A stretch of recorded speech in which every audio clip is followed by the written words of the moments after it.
Ya Rabbi salli ala Muhammad habibika syafi'al musyaffa'. Kekasih yang pertolongannya akan ditolong oleh yang maha penolong. Nabi adalah kekasih Allah, dan saat beliau meminta syafaat pertolongan kepada Allah, pasti akan diberikan pertolongannya.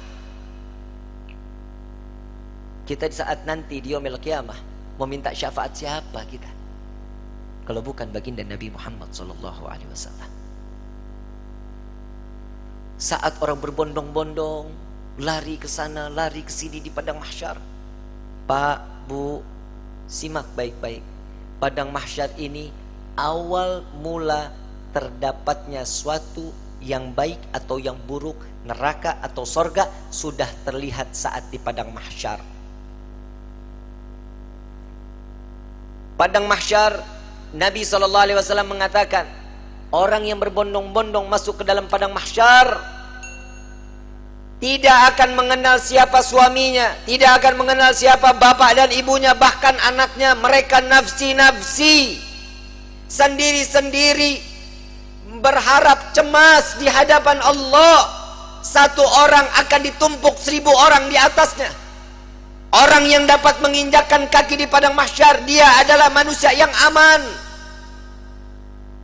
Sampai-sampai fitnah daripada padang mahsyar. Ada seorang ibu yang sedang menggendong bayinya, menaruh bayinya di padang mahsyar, di tanah padang mahsyar, diinjak bayi tersebut agar lebih tinggi.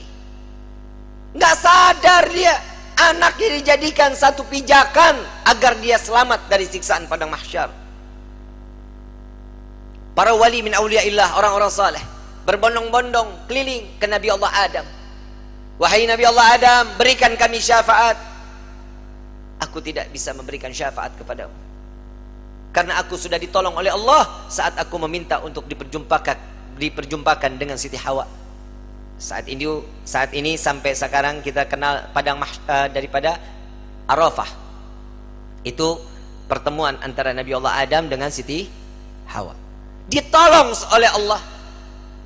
Jalan lagi kepada Nabi Musa. Ya Nabi Allah Musa, tolong kami selesaikan siksaan padang mahsyar.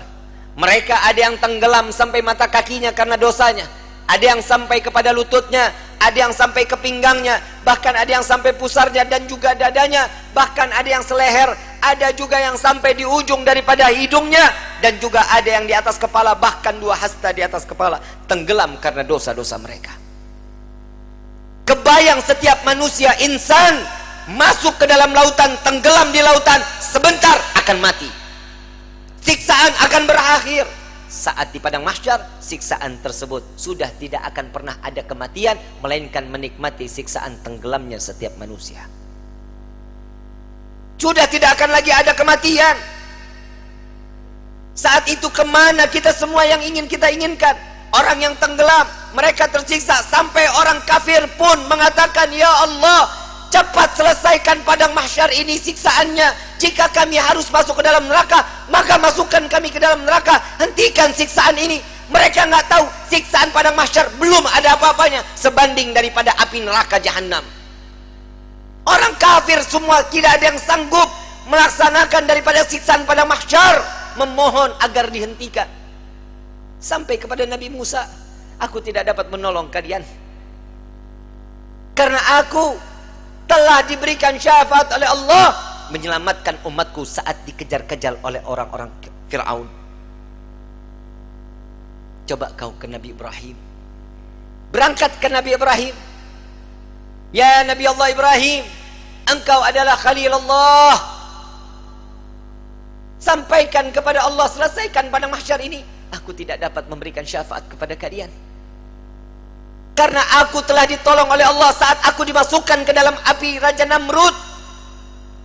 Nafsi, nafsi, nafsi, nafsi. Sendiri, sendiri, sendiri, sendiri. Silahkan engkau ke Nabi Isa. Sampai ke Nabi Isa.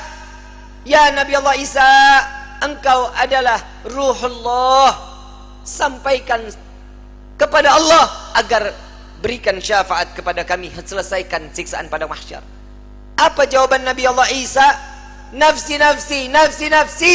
Aku tidak dapat menolong kalian karena Allah telah memberikan pertolongan kepadaku sampai aku diangkat ke langit kedua. Pergilah engkau kepada Habibuna Muhammad sallallahu alaihi wasallam. Dia adalah kekasih Allah. Berbondong-bondong para aulia datang kepada Nabi sallallahu alaihi wasallam, "Ya Rasulullah, berikan kami syafaat." Sebelum orang tersebut berbondong-bondong datang kepada Nabi, Nabi sallallahu alaihi wasallam sudah melihat mereka akan datang kepada Nabi. Nabi berjumpa dengan Allah, Nabi sujud kepada Allah. "Ya Muhammad, angkat kepalamu." Tidak lagi ada yang ibadah di padang mahsyar ini mengangkat kepala lalu sujud lagi Allah di hadapan Allah. Nabi Muhammad sallallahu alaihi wasallam diangkat lagi, "Wahai kekasihku, angkat kepalamu." Sudah tidak ada lagi yang ibadah di padang mahsyar ini. Tetap Nabi mengangkat kepala lalu sujud lagi kepada Allah. Sampai terakhir, "Apa yang kau inginkan wahai kekasihku?" "Ya Allah, selesaikan siksaan padang mahsyar. Biarkan mereka, masukkan mereka ke mizan penimbangan amal baik amal buruk mereka." "Ya Muhammad, engkau meminta tanpa sujud kepadaku, aku akan memberikan apa yang kau inginkan." Nabi Muhammad SAW tanpa sujud, jika dia meminta kepada Allah pasti akan dikabulkan. Dengan akhlak baginda Rasul SAW, beliau sujud, tahu beliau adalah seorang hamba yang pantasnya untuk sujud kepada Allah. Dia adalah Nabi SAW. Tatkala mereka datang bersama dengan Nabi, "Ya Rasulullah, mintalah permohonan kepada Allah." Apa jawaban Nabi? "Analaha, analaha, analaha."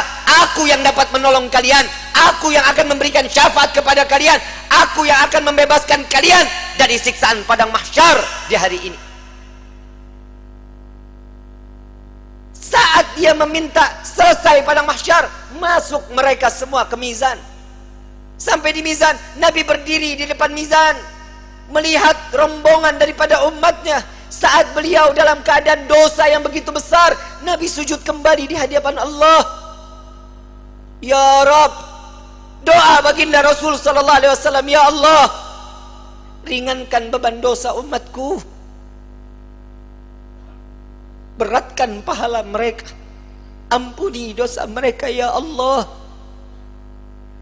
Kita berbuat dosa di atas bumi Allah, Nabi yang terus menerus sampai di mizan pun Nabi sujud kepada Allah agar kita diselamatkan, dibebaskan, agar masuknya kita ke dalam syurganya Allah. Setelah mizan, Nabi SAW berdiri lagi di sirat. Saat di mana jembatan tersebut satu helai rambut dibelah menjadi 7, tajamnya luar biasa, di bawahnya neraka jahanam. Nabi menunggu sampai ada umat yang ingin tergelincir dipegang oleh Nabi, dituntun sampai di ujung daripada jembatan tersebut. Nabi menjaga umat sampai saat di dalam surga kelak, Nabi berdiri di depan pintu surga, tidak masuk ke dalam pintu surga, menunggu satu persatu agar masuk, mereka dimasuk ke dalam surga. Sampai di dalam riwayat Siti Fatimah bertanya, "Ya Rasulullah, untuk apa kau berdiri di depan pintu surga?" "Aku menunggu umatku. Jika satu yang tertinggal belum masuk ke dalam surga, maka aku tidak akan pernah masuk ke dalam surganya Allah." Huwa Muhammadah.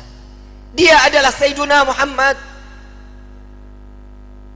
Sampai di dalam satu riwayat lain, Rasulullah izin kepada Allah melihat daripada daftarnya, umat satunya belum masuk ke dalam surganya Allah. Nabi berbincang kepada Allah, "Ya Rabb, izinkan Muhammad untuk memeriksa neraka." Sampai beliau masuk ke dalam neraka mencari umatnya, lalu setelah itu diambil, lalu dibawa masuk ke dalam surganya Allah. Dia adalah Sayyiduna Muhammad, dia adalah pemimpin kalian, dia adalah Nabi kalian, dia adalah Rasul kalian. Tidakkah kalian malu tatkala kalian berbuat dosa di hadapan Allah? Sampai kapan hidup kita selalu tutup mata di dalam kemaksiatan kepada Allah? Hei para alim ulama, hei para kiai, hei para habaib, dosa apa yang kalian lakukan sampai terus menerus Indonesia diberikan daripada bala dan bencana? Wahai umat Nabi Muhammad, dosa yang mana yang kalian lakukan sehingga kalian enggan untuk bertaubat kepada Allah? Tubna ilallah tubna ilallah, taubatlah kepada Allah, mohon ampunlah kepada Allah. Jika para aulia, para orang-orang saleh, kakek nenek kita terdahulu, dengan bangga mereka saat kelak nanti masuk ke dalam syurga dengan membawa pikulan amalan-amalan kebaikan di hadapan Allah, bagaimana nasib kita? Saat mereka diperiksa oleh Nabi SAW satu persatu, dengan bangga Nabi mengatakan dengan amalan mereka, zakat mereka, sedekah mereka, sholat malam mereka, Nabi mengatakan dia adalah umatku ya Rabb. Bagaimana dengan kita yang membawa pikulan dosa di hadapan Allah? Tatkala kita membawa pikulan-pikulan dosa, dibuka, diperiksa oleh Nabi, Nabi tetap mengatakan dia adalah umatku ya Allah, sambil meneteskan air mata di hadapan Allah.